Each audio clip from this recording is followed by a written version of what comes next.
L'entreprise serait-elle un archipel ou serait-elle en voie d'archipélisation? Dans l'affaire du politique, on parle beaucoup de balkanisation, de société morcelée, de séparatisme, de communautarisme et j'en passe. Dans le même esprit, donc, l'entreprise est-elle aujourd'hui constituée de bouts de confettis éparpillés? S'il me semble que ces diagnostics sont un peu simplistes, j'y reviendrai. Certains signaux peuvent tout de même nous alerter quant à ce morcellement des organisations. D'ailleurs, cette éventuelle fragmentation effraie les syndicats qui se posent alors la question de savoir comment mobiliser des cellules indépendantes emportées par des mouvements centrifuges. Car il s'agit bien de cela. Au premier chef de ces mouvements, le Covid et la généralisation du télétravail. Même si celui-ci est très inégalement partagé entre les cadres et les ouvriers, il se banalise. En 2023, 33% des salariés en France ont régulièrement pratiqué ce télétravail. De façon connexe, les 4% de salariés en 100% remote participent fortement de ces tendances.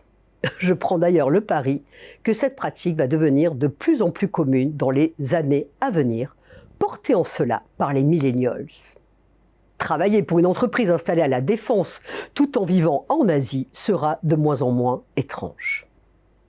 Déjà, avant cela et ces nouvelles formes de relations au travail, l'externalisation de nombreux services, communication, recrutement, consulting en tout genre a aussi largement contribué à morceler l'entreprise.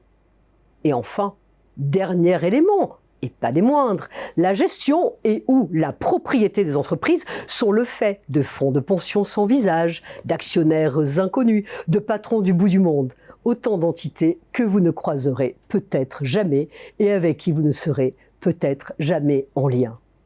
Finalement, qui a commencé à jouer au jeu de l'archipel? Pourrait-on se demander alors? Est-ce que la mondialisation peut créer autre chose que ces mouvements centrifuges? C'est ici qu'il faut certainement comprendre que nous sommes peut-être moins en archipélisation qu'en hybridation. L'individu est tout à la fois indépendant de l'entreprise et très lié à celle-ci. Des liens qui peuvent prendre des formes diverses, d'un team building en présentiel à une boucle WhatsApp très fournie en passant par des réunions ou événements dans des tiers-lieux.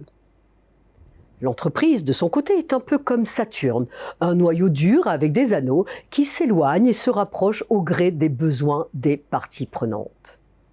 Nous sommes devenus des êtres complexes, multiples, hybrides, tout à la fois au bout de la terre et attachés à nos territoires, tout à nos vies professionnelles sans nier nos vies privées, traditionnelles et contemporains en même temps.